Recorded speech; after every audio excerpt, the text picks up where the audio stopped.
There we go. And let's put our hands together and welcome Ishaan Arora, who is there with us. Ishaan, if you would like to turn on the camera. Yeah, here he is. Okay, a very good morning to you, Ishaan. And we have been waiting very eagerly to meet you because you are the author.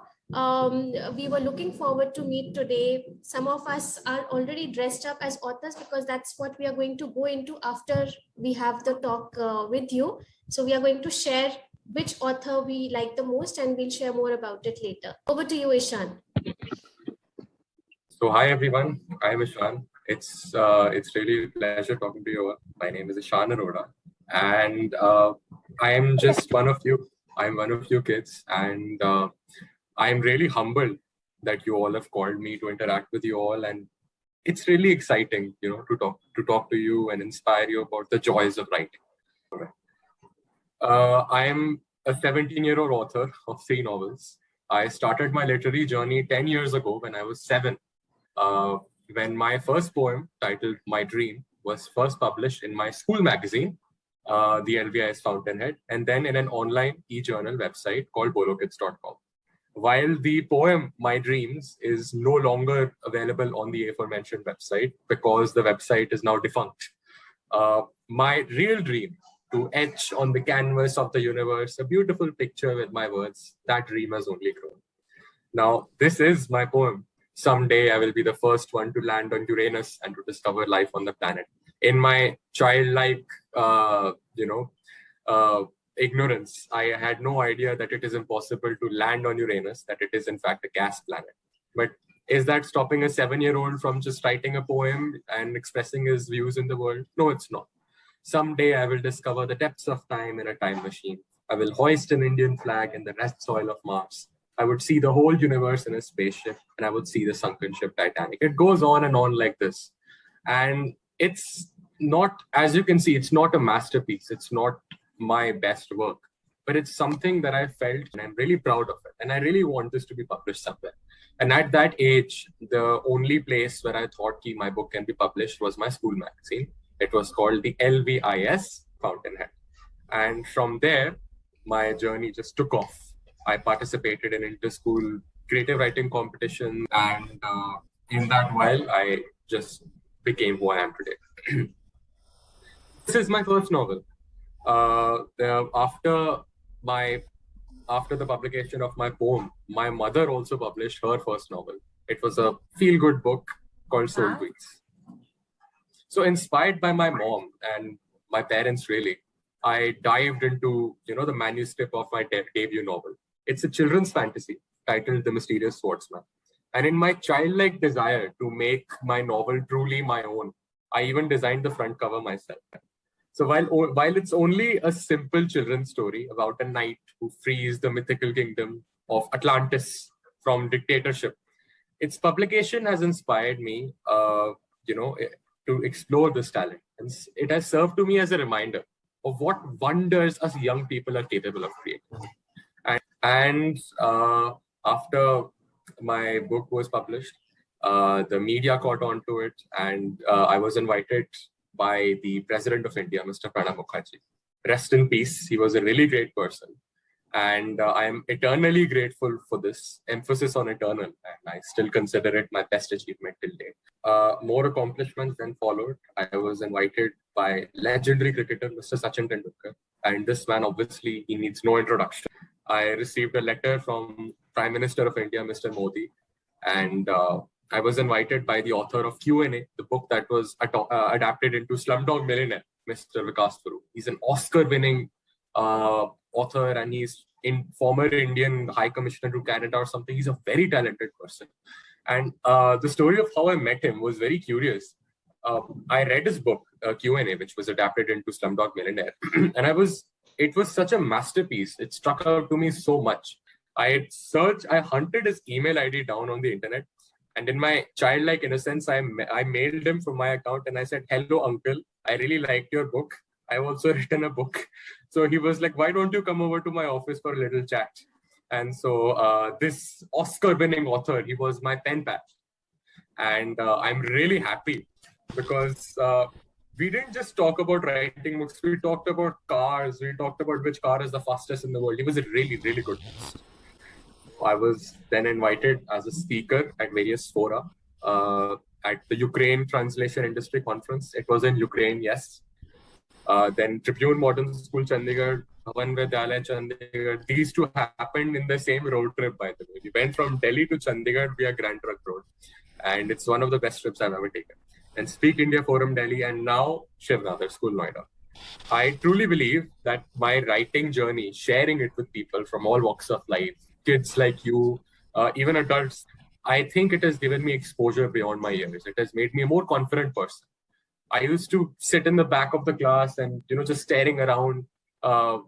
When questions used to be asked, I used to answer them. But beyond all that, I didn't used to interact much. But this has made me really confident. I can speak in front of an audience, and I consider it to be a really good thing. I wish to inspire people about the joys of self-expression through writing. I think we are very creative people, humans. We express ourselves through dancing, through writing, through singing. I'm also a singer, by the way. We do so many things, yoga, whatever medium of instruction, whatever medium of expression you feel really speaks to you, really gets you out of bed in the morning every day. It really tells you, this is something I want to pursue. Even if it is just propping a camera open and posting videos of yourself on TikTok or YouTube, do it. What's stopping you? These are my media mentions. This is The Statesman, a really, really kind person by the name of R.C. Rajmani. Gave me my first mainstream print media mention, and I really want to give them a hug someday. And I was on Z News. They called me such wonderful things. I still don't believe this. They called me 10 saal ka nanna pocket bomb. Ki Rashtrapati mere murid ho gaye. I am really, really happy about this nonetheless. And my second novel was called Rahul Beats Bangladesh Alone. Sorry, Sri Lanka, but I wanted my cricket guy to go against Bangladesh. So in keeping with tradition, I designed the cover myself. And my second novel sees Rahul Prana. He's a character obviously inspired by Rohit Sharma. He waits as the ICC World Cup final is about to begin. And in the pavilion, as he's waiting, he starts recounting his roller coaster of a life. And this is that very match in that final after he recounts the tale of his life, where he will go on to break the ODI record for most runs scored with a 265, breaking Rohit Sharma's record. And after my second novel, I was invited by Honorable Education Minister of India, Mr. Prakash Javadekar. Then my second letter from PM Modi, and my book also got inducted into Parliament of India Library. And what am I up to now? The last book I wrote was when 2015 to 2016, and people often ask me, and did you just slack off? Did you become complacent? Did you start resting on your past achievements? Did you become overconfident? No, I didn't. While I did take a 5-year-long break from writing books, because as I went to higher classes, my academic pressure बढ़ गया. Even so, I did not stop pursuing my passion for writing.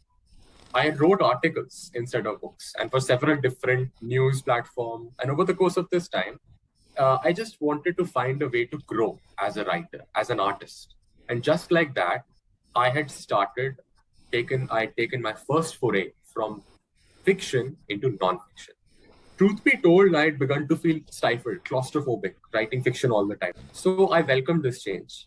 I didn't sulk around. I didn't tell myself, oh, I have lost my expertise in the one thing I was good at, writing fiction. No, I felt writing non-fiction is a really good opportunity for every single artist, be it anyone, sitar player, tabla player, footballer. They must find ways to challenge themselves, to allow themselves to grow. And this opportunity to start writing non-fiction, it made me grow. So I wrote a number of articles. My first article was about Indian economy. And I went from writing about Knights of the Round Table and Camelot and Atlantis and cricket matches to Indian economy. So I wrote my first article, a 2,600-word article for the Indian Observer Post.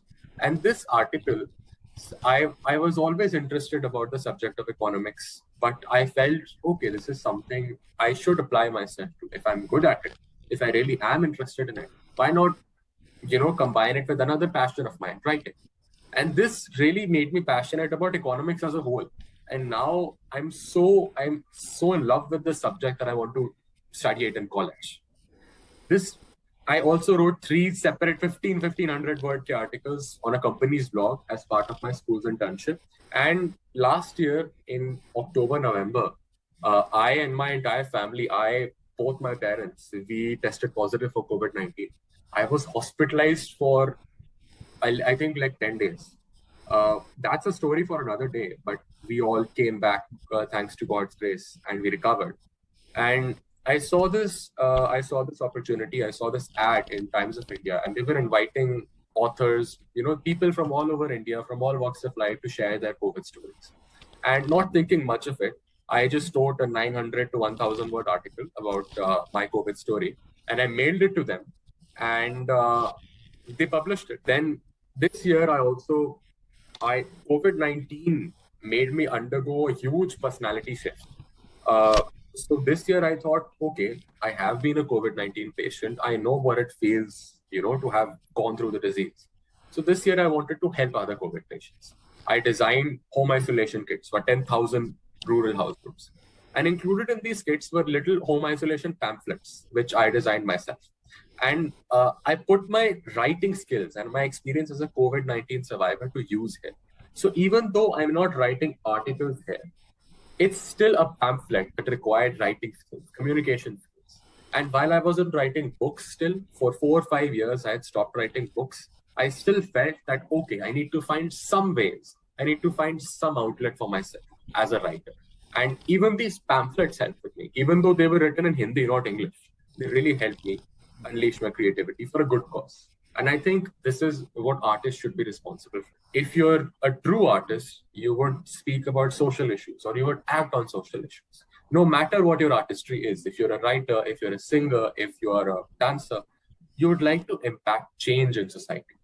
You don't need an Oscar award. You don't need a Nobel Prize. If you can just inspire a good change in society. And that's what matters at the end of the day. And recently, I was appointed the head boy of Lotus Valley International School Noida. Now, I found myself through the art of writing. I was a really lost kid 5-10 years ago. And now I lead a 4,000 strong student body, and I help other students find their own passions. So it has been a period of growth for me these 10 years. And I hope I'm able to inspire you all as well. And I did, in fact, end up writing a third novel. After a 5-year hiatus from writing, to writing articles, trying to explore nonfiction, as I said, I fell in love with economics. It's a subject that I now plan to study in college. So I'm finally off topic, but I'm finally ready with my third novel. It's a research novel on these big, big sciencey words, which I'm not going to say in front of you. And it's just in this novel, I try to decode our world through my lens. As a humble 17-year-old, I try to make sense of how our world works. And it is to be released soon. And obviously, it's not called Untitled Third Novel. It has a title. I just blurred it out right here because I don't want anyone to know about it right now. And thank you. That does it for me. On that note, it's nice that you're reading books. Keep reading, keep inspiring others around you, as Ishaan is doing. He has inspired so many children in his school, and today he has inspired all of us to keep writing, to keep just doing anything that you love to do. That's what I would also want you to take away from the session. Just love doing what you want to do in life, right? Thank you so much, Ishaan, and we hope to see you again very soon. Thank you so much. Thank you. Bye-bye.